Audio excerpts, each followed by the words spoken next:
तालियां हो जाए हमारे बोलिए मुख्य अतिथि। बोलिए आयो लाल चौ जय झूलेलाल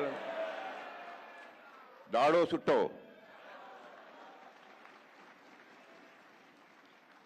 विश्व सिंधु फाउंडेशन के अध्यक्ष श्री गुरमुख जागवानी जी, लोकसभा सांसद और हमारे बहुत ही डायनेमिक सांसद श्री शंकर लालवानी जी और डॉक्टर राजू मनवानी जी, श्री बांसदेव देवनानी जी, स्पीकर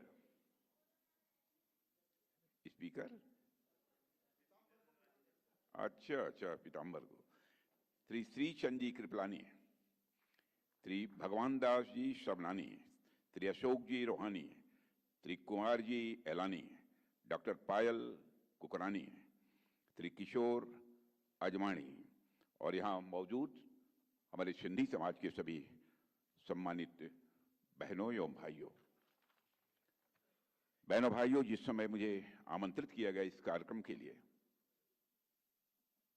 तो मैं सच कहता हूं कि मुझे बेहद खुशी हुई है।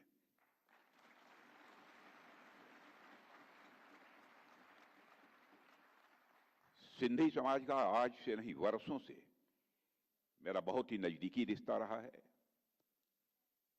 अपनापन का रिश्ता रहा है, क्योंकि हमारा जो संसदीय निर्वाचन क्षेत्र है, उस संसदीय निर्वाचन क्षेत्र लखनऊ में भी बड़ी संख्या में हमारे सिंधी समाज के लोग रहते हैं। मैंने लखनऊ में देखा है कि जब भी कोई राष्ट्रीय स्तर का कोई कार्यक्रम हो, आयोजन हो अथवा कोई अभियान हो, बढ़ चढ़कर उसमें अपनी भागीदारी यदि कोई सुनिश्चित करता है तो हमारे सिंधी समाज के लोग करते हैं। आज मैं जब आप सबके बीच यहां पर खड़ा हूं, इस मंच पर आते ही मुझे याद आई श्रद्धेय संत आसुरा राम जी महाराज की। हमारे लखनऊ में रहते थे, प्रायः मैं जाता था तो उनका दर्शन करता था, लेकिन विधि का विधान है, जो आया है उसे शरीर त्यागना ही है। अब वो हमारे बीच नहीं रहे, मैं आप सबके बीच अपनी तरफ से भी उन्हें श्रद्धांजलि अर्पित करता हूं। साथियों, आप सबके बीच इस कार्यक्रम में उपस्थित होकर सचमुच मुझे बेहद खुशी हो रही है। और आप सब जानते होंगे कि रामायण में एक श्लोक है, जिस श्लोक में राजा दशरथ जी कहते हैं, प्राचीना सिंधु सौवीरा सौराष्ट्रा दक्षिणा पथा। इस श्लोक से साफ हो जाता है कि सिंधु प्रदेश राजा दशरथ के राज्य का हिस्सा था।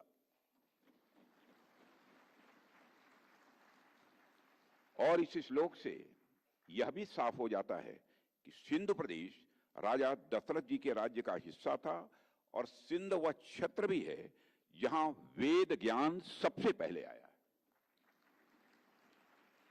ओम का उच्चार भी यहां सबसे पहले हुआ है, यही इसकी विशेषता है। भारत देश की सनातन संस्कृति में मैं जानता हूं कि हमारी सभ्यता की शुरुआत सप्त सिंधु के रूप में जानी जाती है। जहां मां गंगा को हमारी संस्कृति में सबसे पूज्य माना गया है, वही सिंधु नदी तो भारतीय अस्मिता की सबसे बड़ी प्रतीक मानी जाती है। और आप में से कई लोग इस बात को जानते होंगे कि दूसरे देशों में भारत की पहचान ही सिंधु नदी से की जाती है, जिसे रोमन लोगों ने इंडस रिवर कहा है। भारत के बारे में जिस पश्चिमी इतिहासकार ने लिखा है उसका नाम है मेगास्थनीज और उसकी किताब का नाम है इंडिका। यानी भारत की कल्पना आप सिंधु नदी के बिना तो कर ही नहीं सकते।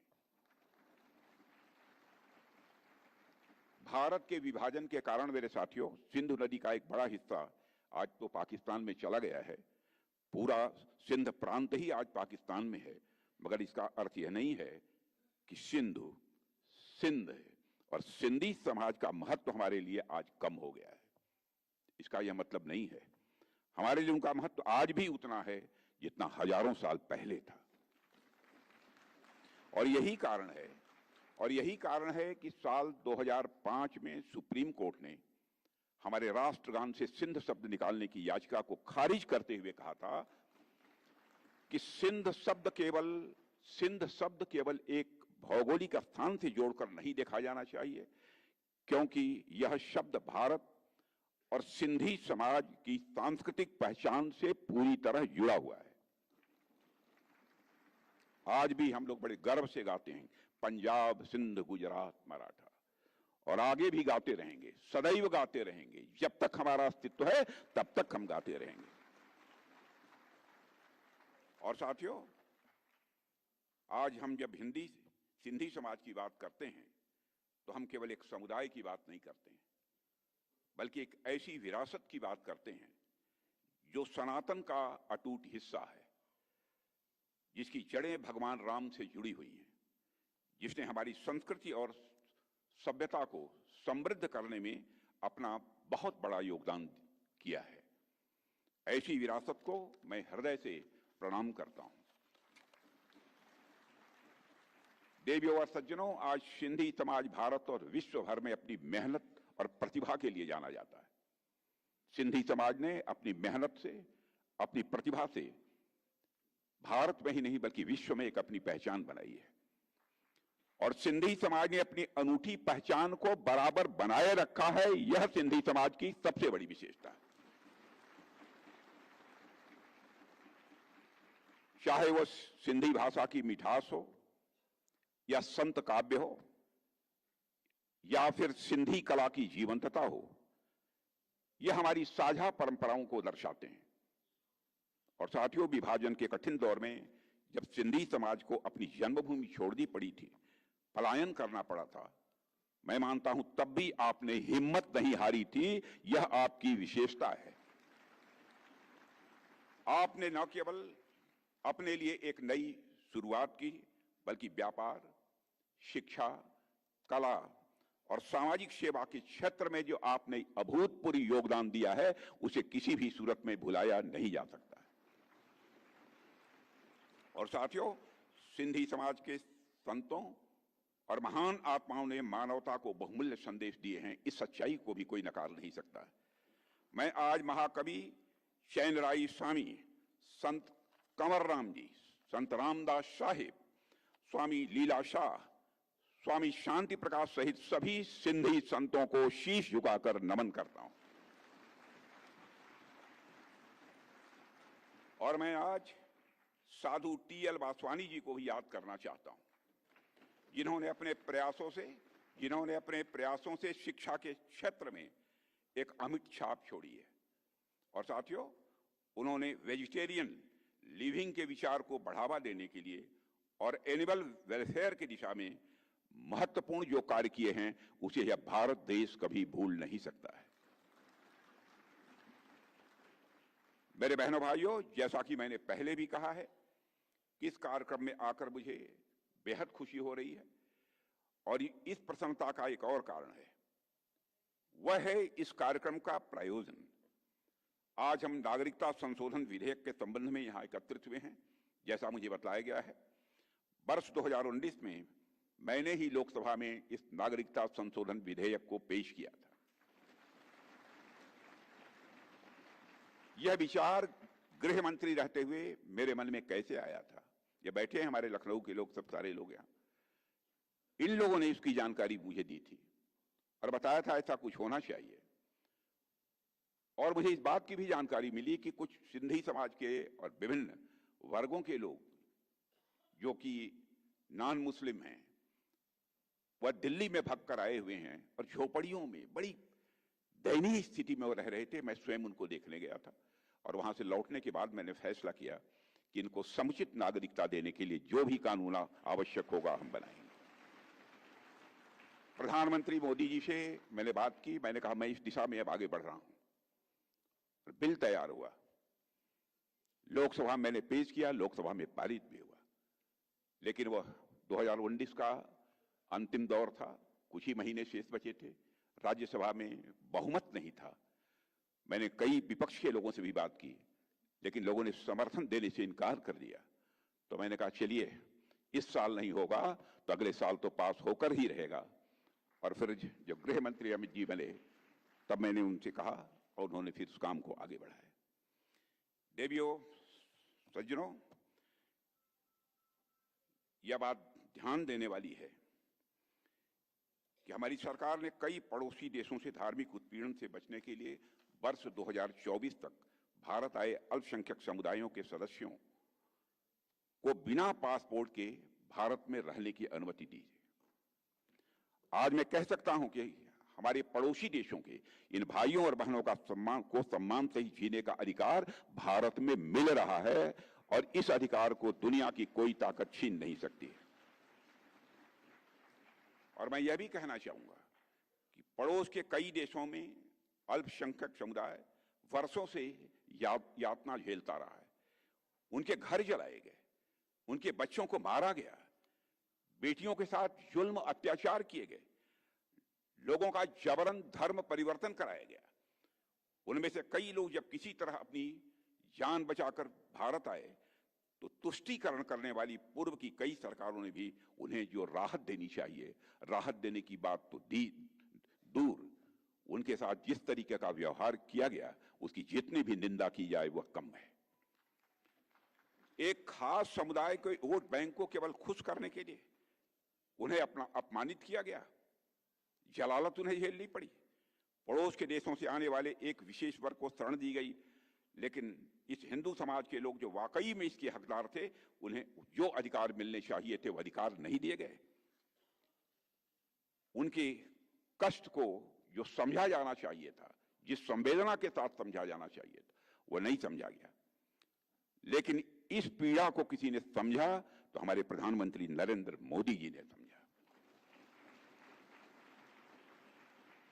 हमने उस पीड़ा को समझा, उस दर्द को महसूस किया और हमारी सरकार ने कानून बनाकर, मेरे साथियों, यह सुनिश्चित किया कि हम उनके घाव पर मलहम लगाएंगे और हमने उस घाव को भरने का काम किया है जो घाव हमारे बहनों भाइयों को कष्ट दे रहा था, पीड़ा पहुंचा रहा था।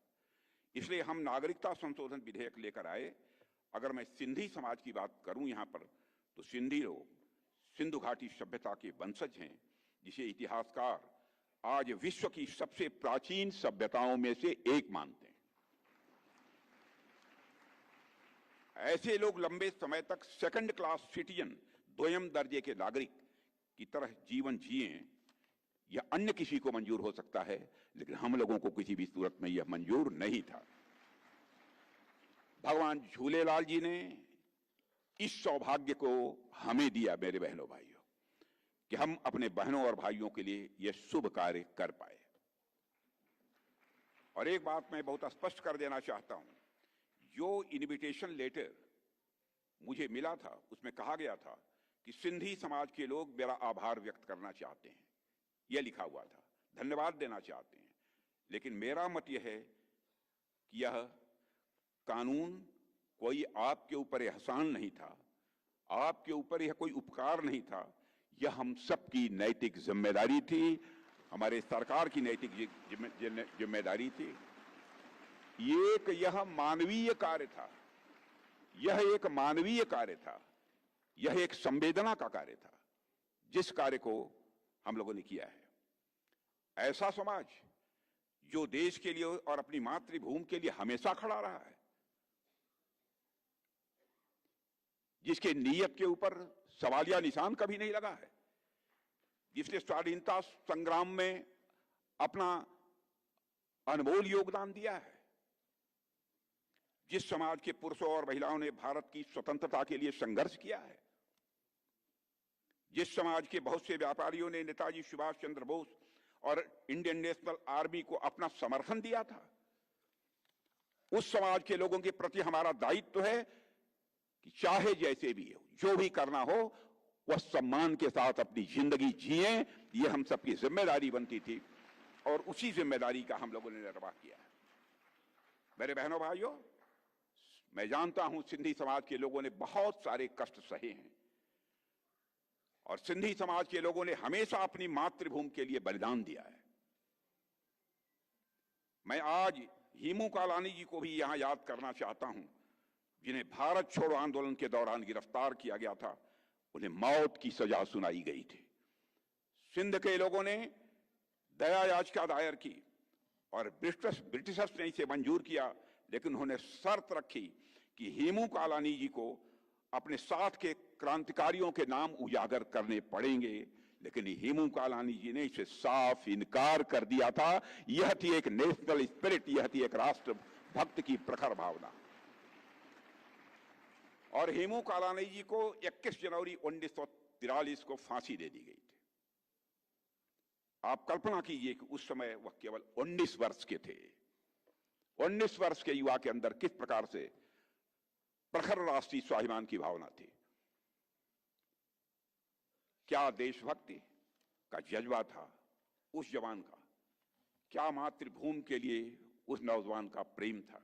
यह दुर्भाग्य की बात है कि उस क्रांतिकारी के बारे में लोगों को जिस हद तक की जानकारी होनी चाहिए वह जानकारी नहीं है। और बहुत कम लोग हैं जिन्होंने उनके बारे में पढ़ा है, बहुत कम लोग हैं जिन्होंने उनका नाम सुना है। मैं हेमू जी को सादर नमन करता हूं, जिन्होंने भारत के स्वतंत्रता संग्राम में अपना योगदान दिया है।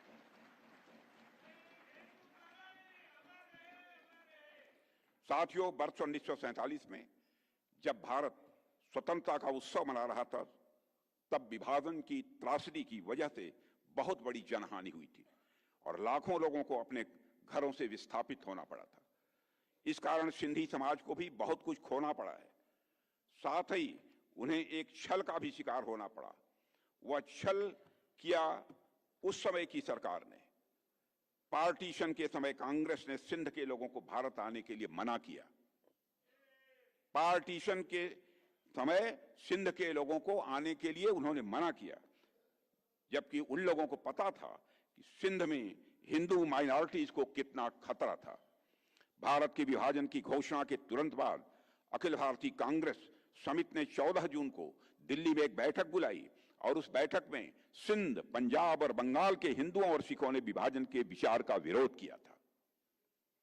उन्होंने इस बैठक में विभाजन के खिलाफ मतदान भी किया था और यह भी मांग की थी कि उसकी सुरक्षा के लिए प्राविधान किए जाएं। हालांकि कांग्रेस के उच्च नेतृत्व ने उनकी मांगों को अनदेखा कर दिया था। उस समय ऐसे समय में राष्ट्रीय स्वयंसेवक संघ ने सिंधी समाज की बेहद मदद की थी। मैं समझता हूं कि सिंधी समाज उसे नहीं भुला सकता है। संघ ने हिंदू समाज के लोगों को सेल्फ डिफेंस ट्रेनिंग भी दी थी और 1943 से लेकर 1947 तक संघ के तत्कालीन सरसंघ चालक श्री गोलवलकर जी ने कई बार सिंध का दौरा भी किया था।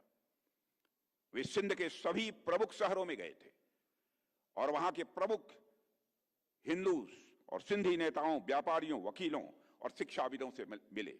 और जब अगस्त 1947 के प्रारंभ में उन्होंने कराची का दौरा किया तो लाखों की संख्या में सिंधी हिंदुओं ने उनका स्वागत किया था।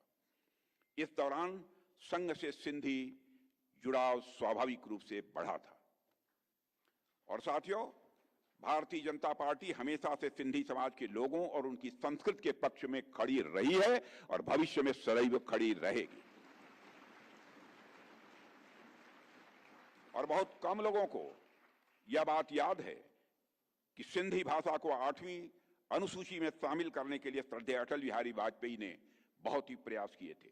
और वर्ष 1957 में जब अटल बिहारी वाजपेयी पहली बार लोकसभा के सदस्य चुने गए थे तो उन्होंने एक गैर सरकारी विधेयक भी संसद में पेश किया था, जिसमें उन्होंने सिंधी भाषा को संविधान की 8वीं अनुसूची में शामिल करने की मांग की थी। लेकिन श्रद्धेय अटल बिहारी वाजपेयी जी के द्वारा पेश किया गया यह बिल संसद में विरोध के कारण पारित नहीं हो पाया था।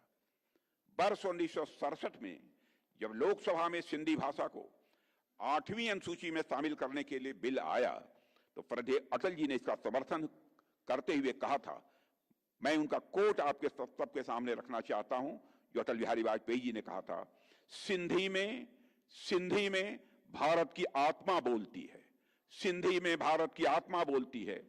सिंधी का रक्षण और विकास हमारे देश के सांस्कृतिक विकास का ही एक अंग है। मैं हिंदी भाषी हूं, लेकिन सिंधी मेरी मौसी है और मैं सिंधी का उतना ही आदर करता हूं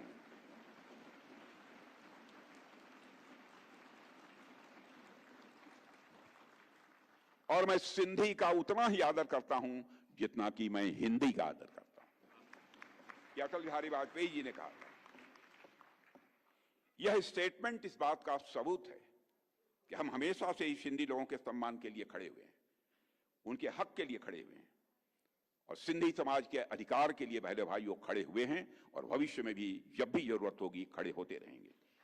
और हाल ही में महाराष्ट्र की एनडीए सरकार ने सिंधी विस्थापितों को उनकी जमीन का मालिकाना हक दिलाने के लिहाज से एक विशेष अभय योजना 2025 लागू की है और यह योजना सिंधी समुदाय के लिए सम्मान और सुरक्षा की प्रतीक है, जिससे 3 पीढ़ियों को न्याय मिल रहा है इस पहल के कारण। और मैं यहां पर आदरणीय लाल कृष्ण आडवाणी जी का भी जिक्र करना चाहता हूं। हमारे नेता थे, आज हैं। आडवाणी जी ने अपनी एक पुस्तक में लिखा है कि सिंधी हिंदू और विशेषकर उनकी पीढ़ी के लोग अभी भी भारत से सिंध को अलग करने की बात को स्वीकार नहीं कर पाए हैं। न केवल सिंध में बल्कि पूरे भारत में हिंदू सिंधु नदी को पवित्र मानते थे। सिंध के कई मुसलमान भी मानते थे कि सिंधु का जल मक्का के आबे जमजम से कम पवित्र नहीं है। यह मैं उनका कोट बतला रहा हूं, यह आडवाणी जी का कोट है। आज सिंध की भूमि, मेरे बहनों भाइयों, यह भारत का हिस्सा भले ही न हो, लेकिन सभ्यतागत रूप से सिंध हमेशा भारत का हिस्सा रहेगा। और जहां तक जमीन की बात है तो बॉर्डर्स तो बदल सकते हैं, क्या पता कल को सिंध भारत में फिर से वापस आ जाए।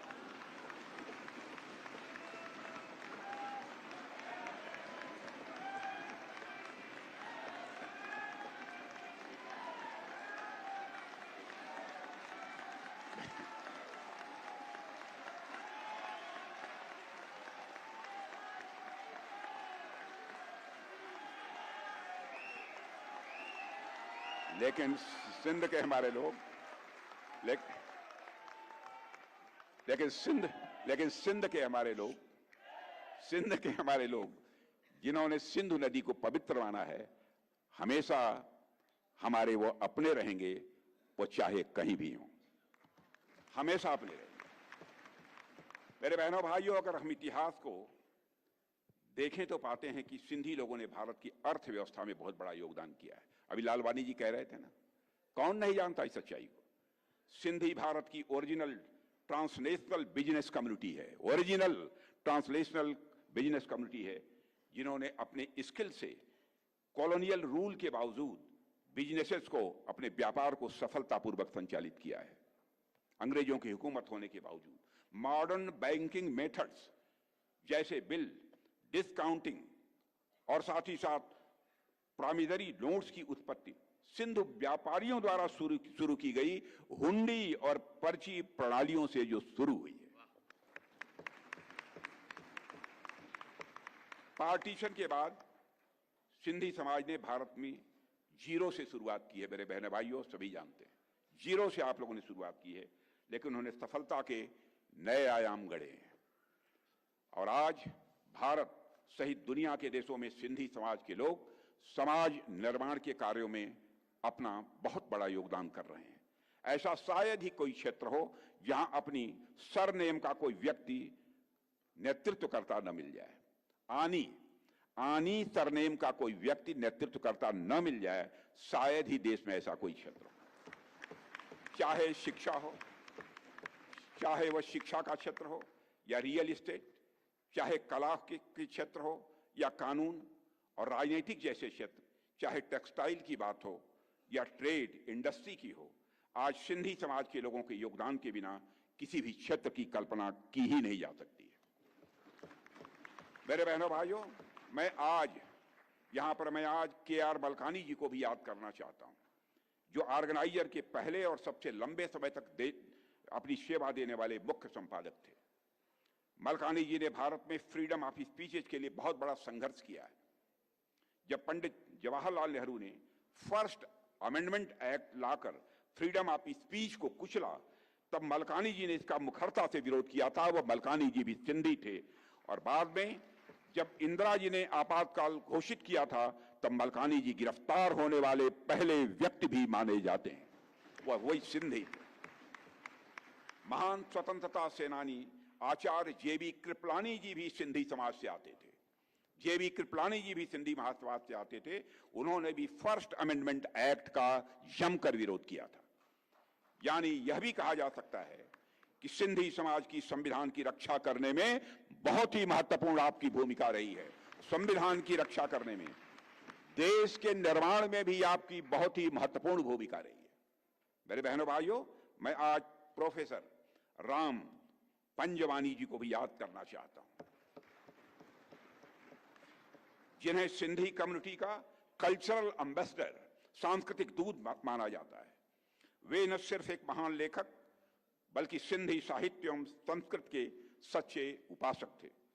मेरे बहनों भाइयों, सिंधी समाज अपने बिजनेस स्किल्स के लिए भी भारत में ही नहीं बल्कि दुनिया के दूसरे देशों में भी जाना जाता है। यह बात मैं इसलिए कह रहा हूं, जब मैं दुनिया के दूसरे देशों में जाता हूं और इंडियन डायस्पोरा के साथ हमें इंटरेक्शन करने का जो अवसर प्राप्त होता है, इस चीज को मैं वहां भी देखता हूं। व्यापार के बिना अर्थव्यवस्था किसी भी सूरत में विकसित नहीं हो सकती है। और हमारी सरकार ने व्यापार और व्यापारियों के जीवन को सुगम बनाने के लिए कई महत्वपूर्ण काम किए हैं। जन विश्वास के पहले संस्करण में लगभग 200 छोटे अपराधियों को अपराध की श्रेणी से बाहर कर दिया गया था और दूसरे संस्करण में 300 से ज्यादा छोटे अपराधों को अपराध की श्रेणी से बाहर कर दिया गया है। हमारी सरकार ने किया है। आज भारत में ट्रेडर्स और व्यापारियों को भी एक नया आत्मविश्वास मिला है। यह मैं विश्वास के साथ कह सकता हूं। आप जीएसटी कानून और हाल ही में किए गए जीएसटी रिफॉर्म्स को ही ले लिए और इससे ईज ऑफ डूइंग बिजनेस को बढ़ावा मिला है और आम लोग और छोटे व्यापारियों सहित सभी के लिए आज का जीवन बेहद आसान हो रहा है। हमारी सरकार ने, मेरे बहनों भाइयों, ऐसी नीतियां भी बनाई हैं जिन्होंने व्यापार करने को सुगम बना दिया है और हमने 40,000 से ज्यादा कंप्लायंसेस को पूरी तरह से खत्म कर दिया है। कई कानूनों को डीक्रिमिनलाइज कर दिया है और मेरा विश्वास है कि हमारे द्वारा किए जा रहे सारे रिफॉर्म्स की नींव के बल पर ही यह हमारा भारत, जिसे लालवानी जी कह रहे थे, यह विकसित राष्ट्र बनकर रहेगा। दुनिया की कोई ताकत नहीं रोक सकती। आज टॉयज से लेकर खिलौने, टॉयज से लेकर टैंक तक भारत सब कुछ बना रहा है। भारत बना ही नहीं रहा है यह टैंक, बल्कि भारत दुनिया के देशों को एक्सपोर्ट भी कर रहा है।